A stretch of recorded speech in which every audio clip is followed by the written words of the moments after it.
Hello बच्चों, good morning. आप सभी का बहुत बहुत स्वागत है आपके अपने चैनल सामने केमिस्ट्री क्लासेस में। आज हम लोग कवर करेंगे हेलो एल्केन का पार्ट नंबर 5, जिसमें हम लोग हेलो एल्केन्स की प्रॉपर्टीज देखेंगे कि ये कैसे कैसे केमिकल प्रॉपर्टीज देता है या इससे क्या क्या बनाए जा सकते हैं, कौन कौन से कंपाउंड। तो इसका एक वीडियो हमने कवर कर लिया था जो पार्ट 4 में हमने कवर किया था। तो चलिए ज़्यादा टाइम न लेते हुए स्टार्ट करते हैं। देखिए, आज हम लोग देखते हैं कि अगर हमें हेलो एल्केन से साइनाइड बनाना है या आइसोसाइनाइड बनाना है तो कैसे बनाएंगे। अगर क्या करें, हम कोई भी हेलो एल्केन ले लें। सपोज करिए हमने क्या किया, CH3CH2Cl लिया हुआ है। इसकी रिएक्शन अगर हम पोटेशियम साइनाइड से करा दें, ये जो साइनाइड ग्रुप होता है एम्बिडेंटेट होता है, मतलब ये यहाँ से भी इलेक्ट्रॉन, मतलब यहाँ से भी बॉन्डिंग कर लेता है और यहाँ से भी बॉन्डिंग करता है। मतलब इस कार्बन से भी बॉन्डिंग कर सकता है, इस नाइट्रोजन से भी बॉन्डिंग कर सकता है। यहाँ पे अगर KCl है हमारा, तो ये टूटेगा हमारा कुछ इस प्रकार से टूट जाएगा। यहाँ से K+ निकल जाएगा और निगेटिव चार्ज आया इस कार्बन पे, निगेटिव चार्ज आया इस कार्बन पे, तो क्या होगा, ये जो साइनाइड ग्रुप है इससे बॉन्डिंग कर लेगा। क्या बना देगा, CH3CH2Cl और साथ में हमारा क्या निकल जाएगा, KCl। इस प्रकार ये बना देगा साइनाइड। इसका नाम होगा मेथ एथ प्रोपेन नाइट्राइल। दूसरा देखिए, ऐसे हम आइसोसाइनाइड भी बना सकते हैं। अब इसमें ये हमारी क्या है,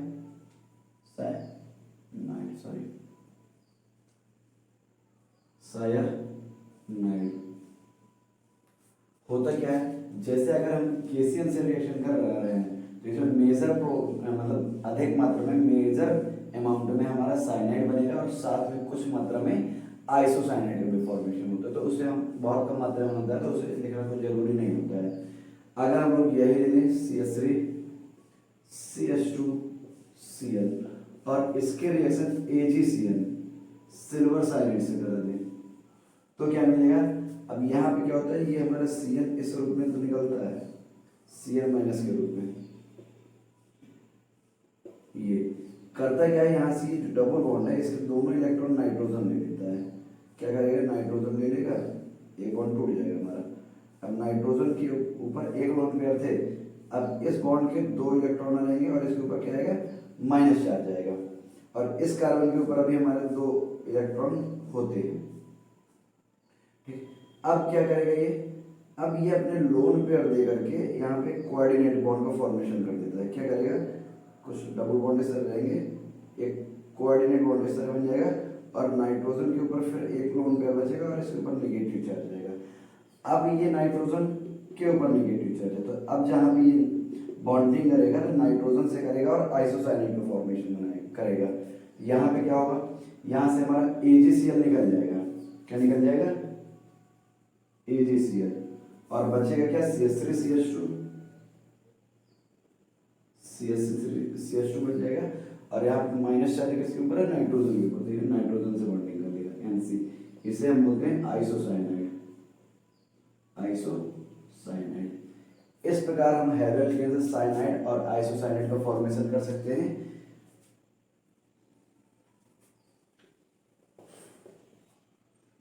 अगला नंबर देखिए,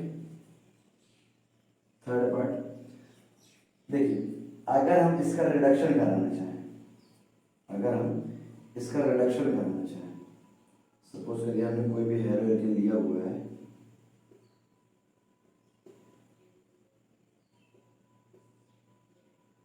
प्रेजेंस क्या होगा, निकिल हो सकती है, प्लेटिनम हो सकते हैं या लिथियम एल्यूमिनियम हाइड्राइड, इनमें से कोई भी होता है, कोई भी अपचायक हो सकता है।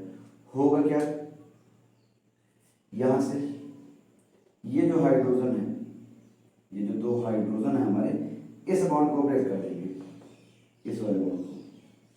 एक हाइड्रोजन इधर जुड़ जाएगा तो HCl निकाल देगा और एक हाइड्रोजन हमारा इधर जुड़ जाएगा। क्या बना देगा, CH3CH2 पहले से एक हाइड्रोजन और आ जाएगा, बन जाएगा हमारा CH3, मतलब कि क्या बन जाएगा, एल्केन का फॉर्मेशन हो जाएगा।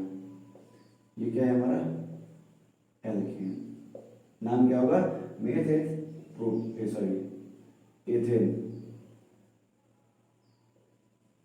इस प्रकार अगर हम हेलो एल्केन का रिडक्शन कराते हैं तो हमें क्या मिलता है एल्केन मिलता है।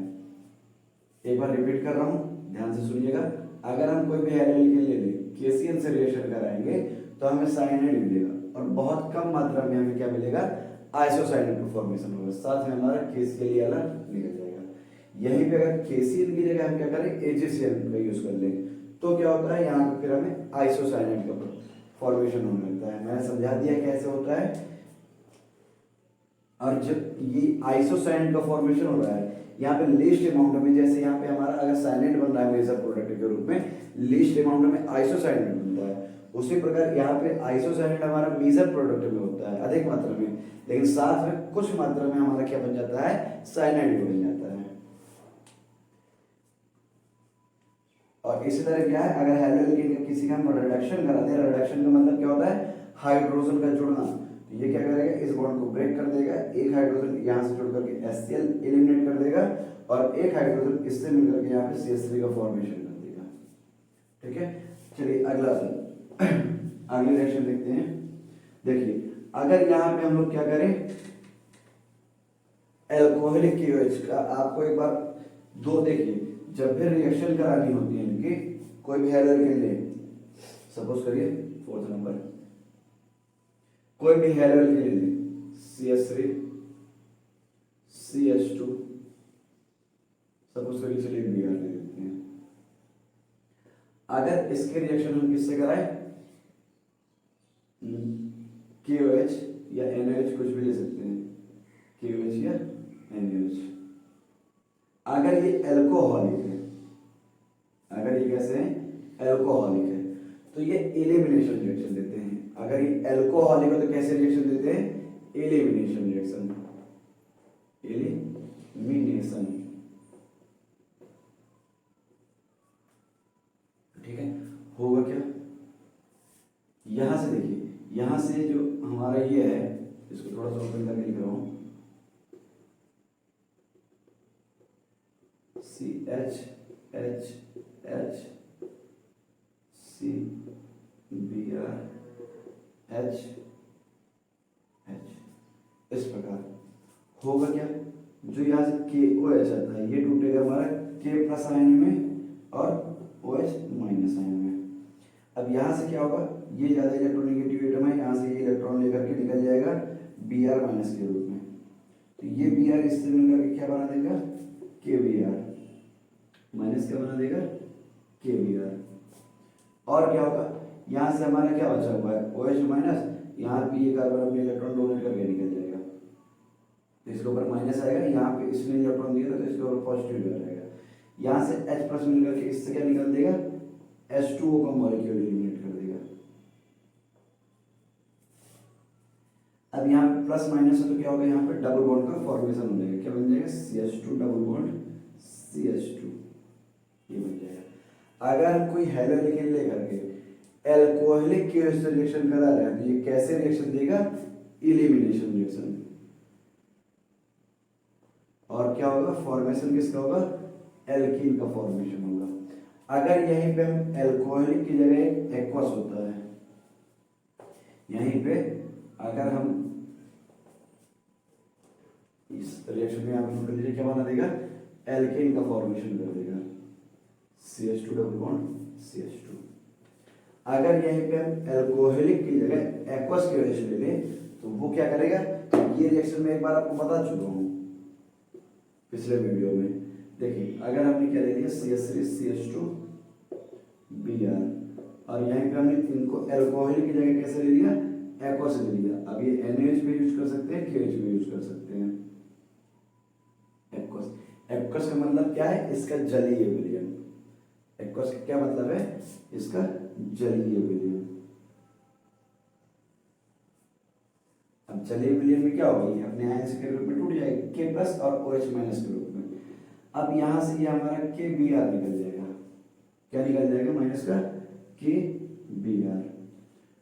अब यहाँ पे इसने इलेक्ट्रॉन खींचे यहाँ से और इसके ऊपर क्या होगा, इसके ऊपर प्लस, इसके ऊपर नेगेटिव होगा, तो ये अब इसने खींचे तो इसके ऊपर माइनस आएगा और इसके ऊपर कैसे चार्ज आएगा, प्लस चार्ज आएगा। तो ये जो OH है वो इससे जुड़ जाएगा और फॉर्मेशन कर देता है हमारा एल्कोहल का, फॉर्मेशन क्या कर देता है, एल्कोहल का, और यहाँ पे क्या हुआ है, एल्कीन का फॉर्मेशन कर देता है। ठीक है, अब देखिए दोनों बहुत अच्छा समझ लीजिए, अगर एक्वस KOH ले रहे हैं, दो KOH है, एक एल्कोहलिक KOH है, एक एक्वस KOH है। ठीक है, इसका अब याद करने का तरीका किस तरह, जिसमें एल्कोहलिक KOH है ये एल्कोहल में चेंज नहीं करेगा, जिसमें जो एल्कोहलिक KOH है, जैसे ये एल्कोहलिक KOH है तो ये वाला एल्कोहल में नहीं चेंज करेगा, दूसरा वाला चेंज करेगा। मतलब क्या है, ये हमारा डबल बॉन्ड एल्कीन का फॉर्मेशन करेगा और ये हमारा क्या करेगा, एल्कोहल में चेंज करेगा, एल्कोहल में चेंज कर देगा। इस प्रकार ये दोनों रिएक्शन होती है। ठीक है, अगर ये तो अभी हमारा क्या है, प्राइमरी हैलोजेन है, प्राइमरी हैलोजेन। इसी की जगह क्या हो सकता है, सेकेंडरी भी हो सकता है। इसी की जगह हम क्या कर सकते हैं, सेकेंडरी भी ले सकते हैं। तो फिर जो हाइड्रोजन होगा वो कहां से निकलेगा, बहुत ध्यान से समझिएगा। देखिए जैसे हमारा क्या है, ये रिएक्शन है, ठीक है, सपोज करिए यहाँ पे तो हमारा क्या फर्स्ट डिग्री कार्बन से लगा हुआ है, अगर यही हमारा hydrogen atom second degree carbon से जुड़ा है, सपोज करिए इससे जुड़ जाए कुछ इस प्रकार से, सपोज करिए मैंने ये कंपाउंड लिया हुआ है, अगर अब करें इसका KOH लिया हुआ कैसा, एल्कोहलिक। अब एल्कोहलिक का मतलब ये एलिमिनेशन रिएक्शन देगा। तो अब ये देखिए कि ये जो ब्रोमीन है वो तो यहाँ से निकल जाएगा, लेकिन हाइड्रोजन यहाँ से निकलेगा, ये यहाँ से निकलेगा। तो यहाँ पे एक नियम आता है सेट-जेफ रूल। क्या आएगा, सेट-जेफ। यहाँ पे आता है हमारा सेट-जेफ रूल। ठीक है, तो यहाँ पे क्या होता है कि सेट-जेफ कहता है कि जो हाइड्रोजन एटम है वो तो जिस कार्बन पे प्रेजेंट है वहां से निकल जाएगा, लेकिन हाइड्रोजन एटम उस कार्बन से निकलेगा। जैसे यहाँ पे हाइड्रोजन हमारा इस कार्बन से निकला था, ब्रोमीन तो इस कार्बन का निकला है और हाइड्रोजन इस कार्बन का निकला है, लेकिन जब अनसिमेट्रिकल हो जाए, मतलब दो से अधिक कार्बन हो जाए, तो क्या होगा, तो फिर हो जाएगा जैसे अब हाइड्रोजन क्या सिचुएशन होगी, यदि यहाँ से निकल सकता है या तो यहाँ से निकल सकता है। ठीक है, अगर यहाँ से निकलेगा तो इन दोनों कार्बन के बीच में डबल बॉन्ड का फॉर्मेशन होगा, अगर इस कार्बन से निकलता है तो इस कार्बन के बीच में डबल बॉन्ड का फॉर्मेशन होगा। तो जो सेट-जेफ होता है वो कहता है कि हाइड्रोजन एटम उस कार्बन से निकलता है, सॉरी हाँ, हाइड्रोजन एटम उस कार्बन से निकलता है जिस कार्बन पे हाइड्रोजन की संख्या क्या होती है, कम होती है। तो अब देखिए इन दोनों से, और ये होगा बगल के कार्बन के लिए, मतलब हाइड्रोजन तो यहाँ से निकल रहा है, हाइड्रोजन इस कार्बन में जहां पे हाइड्रोजन जुड़ा हुआ है उसके बगल वाले कार्बन से ही निकलेगा, या तो इससे या तो इससे, लेकिन किस वाले से निकलेगा ये कैसे डिसाइड होगा, सेट-जेफ के अनुसार जिस कार्बन पे हाइड्रोजन की संख्या कम होगी। अब इसमें कितने हैं, दो हाइड्रोजन है, इसमें हमारे तीन हाइड्रोजन है, तो हाइड्रोजन किस कार्बन से निकलेगा, जहां पे हाइड्रोजन की संख्या कम है, यहाँ दो है यहाँ तीन है, तो यहाँ का हाइड्रोजन निकल आएगा और इन दोनों कार्बन के बीच में डबल बॉन्ड का फॉर्मेशन हो जाएगा।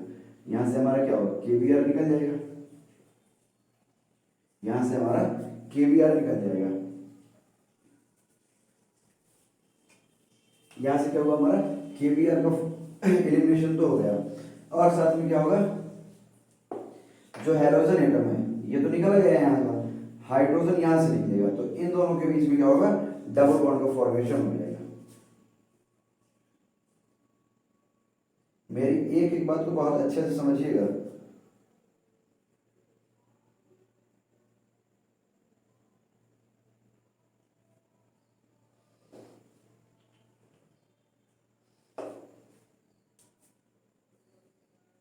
देखिए क्या हुआ है, यहां का हमारा है पोटेशियम तो यहां से निकल गया है, ठीक है, ये भी कुछ वैसे ही होगा, पोटेशियम तो यहां से, ये जो हमारा KOH है ये तो टूटेगा K+ और OH- में। अब अब यहाँ से ये इलेक्ट्रोनेगेटिव है तो ये ले लेगा इलेक्ट्रॉन, यहाँ पे पॉजिटिव चार्ज जाएगा। यहाँ से क्या निकला हमारा, ब्रोमीन निकला। और हाइड्रोजन कहाँ से निकलेगा, जिसमें जिस कार्बन में हाइड्रोजन की संख्या कम है इसमें है, तो यहाँ से क्या निकलेगा H प्लस के रूप में। जैसे ये इस रूप में लिखा हो तो अपने इलेक्ट्रॉन दे करके निकल जाएगा, यहाँ से प्लस के रूप में, यहाँ पे माइनस। इन दोनों के बीच में क्या आएगा, डबल बॉन्ड का फॉर्मेशन आएगा। क्या बन जाएगा, CH3 CH double bond CH single bond CH3। यहाँ पे CH था, यहाँ का एक हाइड्रोजन निकल गया। अब यहाँ से क्या बनेगा, यहाँ से हमारा बन जाएगा KBr और यहाँ से बन जाएगा H2O। साथ में क्या बन जाएगा, KBr और H2O मॉलिक्यूल। इस प्रकार हो गई है। इसी को हम लोग एलिमिनेशन बोल सकते हैं, इसी को बोलते हैं dehydro halogenation. Dehydro halogenation. D का मतलब होता है निकलना, और हाइड्रो का मतलब हाइड्रोजन, और हैलोजिनेशन का मतलब हैलोजन का निकलना। ठीक है, यहां से हमारा देखिए हाइड्रोजन और क्या क्या निकल रहा था, हाइड्रोजन और हैलोजन निकल रहा था, इसीलिए हाइड्रो हैलोजिनेशन बोलते हैं। इसके बाद अगले रिएक्शन देखते हैं। देखिए यहाँ पे हमारे दो प्रकार के NO2 ग्रुप जो होता है वो नाइट्राइड भी कहलाता है और नाइट्रो भी कहलाता है। देखिए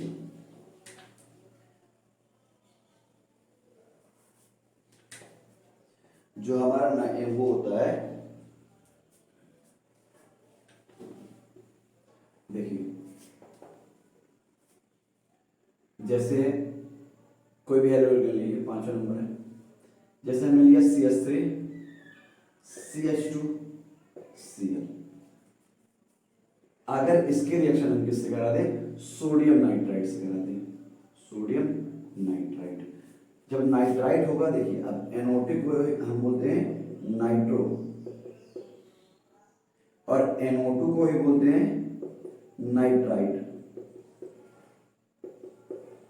इनमें बिल्कुल थोड़ा सा माइनर डिफरेंस होता है। देखिए जहां पे NO2 होगा तो यहां पे इसका स्ट्रक्चर कुछ इस प्रकार होगा, मतलब जो भी बॉन्डिंग होगी किसी भी ग्रुप की वो इस नाइट्रोजन से जुड़ेगा। लेकिन नाइट्राइड में क्या होता है, नाइट्राइड में होता है हमारा ये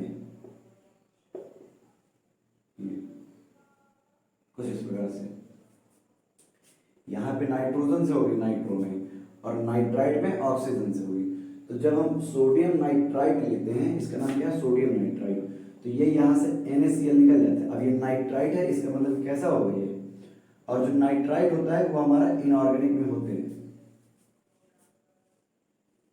मतलब इसका स्ट्रक्चर कैसा होगा, NaO N double bond O, ये होगा सोडियम नाइट्राइड।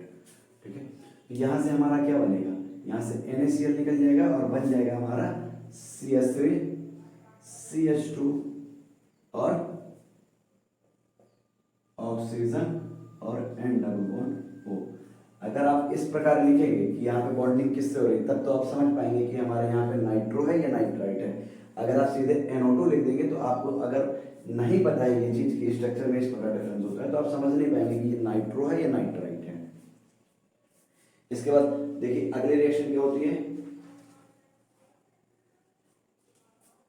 देखिए अगर यहीं पे हम क्या करें, सिल्वर नाइट्राइट ले लें, अगर यहीं पे 6 नंबर है हमारा, यहीं पे अगर हम क्या करें, सिल्वर नाइट्राइट ले लें, CH3 CH2 Cl। अगर यहीं पे हम सिल्वर नाइट्राइट ले लें, अगर हम यहाँ पे सिल्वर नाइट्राइट ले लेंगे तो क्या होगा, अब यहाँ पे क्या बनेगा, नाइट्रो बनेगा, क्या होगा, और नाइट्रो में हमारा क्या होता है, यहाँ से Ag प्लस निकलेगा और यहाँ पे बचेगा NO2 माइनस, और इसका स्ट्रक्चर कैसे होगा, N डबल बॉन्ड O, ये कैसे होगा, ऐसे। यहाँ पे 2 प्लस होंगे, एक न्यूट्रल होगा एक अलग से होगा, तभी तो चौथा बॉन्ड बनाएगा। ठीक है,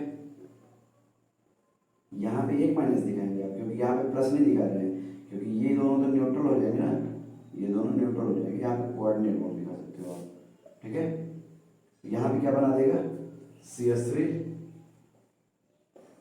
CH2 और नाइट्रोजन से डबल बॉन्ड से ऑक्सीजन, और यहाँ पे कुछ इस प्रकार से, या तो यहीं पे आप क्या दिखा सकते हो, ये दिखा दीजिए और एक स्टार हटा दीजिए। तो ये कुछ ऐसा रिएक्शन होती है, ध्यान रखिएगा। अगर सोडियम नाइट्राइट या पोटेशियम नाइट्राइट इन दो में से कुछ भी लेंगे तो हमें क्या मिलेगा, नाइट्राइट मिलेगा। लेकिन अगर सिल्वर नाइट्राइट ले लें, ये भी ये भी नाइट्राइट है, लेकिन देगा क्या, नाइट्रो कंपाउंड देगा। नाम क्या होगा, एक दो कार्बन है तो दो कार्बन के लिए ये पहले नाइट्रो हो जाएगा, किस कार्बन पे लगा, फर्स्ट में नाइट्रो एथेन, यहां से हमारा इसका फॉर्मेशन हो जाता है। इसके बाद देखिए, इसके बाद अगला पॉइंट देखिए, सातवें रिएक्शन। एक रिएक्शन है, इसकी बहुत इंपॉर्टेंट है, इसका नाम होगा वुड्स रिएक्शन। ये सारी वैसे रिएक्शन होगी, इससे क्या है, क्या बना हमारा, फॉर्मेशन ऑफ, इसी को लिख सकते हैं फॉर्मेशन ऑफ नाइट्रो, या रिएक्शन विद सिल्वर नाइट्राइट, इसमें लिख सकते हैं फॉर्मेशन ऑफ नाइट्राइट, या तो रिएक्शन विद सोडियम नाइट्राइट। अब ये हमारे वुड्स रिएक्शन, देखिए इसमें क्या होता है, वुड्स रिएक्शन होती है reaction with sodium, reaction with sodium, इसमें मतलब सोडियम से रिएक्शन होगी और किसकी होगी, हेलोएल्केन की होगी। मैं थोड़ा सा इसे मिटा दूं, इसके बारे में थोड़ा डिटेल से चलते हैं। ये रिएक्शन बहुत ज्यादा इंपॉर्टेंट है, वुड्स रिएक्शन, पिछली बार पूछी गई है क्लास 12 के लिए, और ये रिएक्शन बहुत ज्यादा इंपॉर्टेंट है। यहाँ से हम कार्बन की चेन में इंक्रीमेंट भी कर सकते हैं। देखिए अगला नंबर क्या था, 7 नंबर, देखिए नाम क्या है, वुड्स रिएक्शन, वोल्टेज रिएक्शन।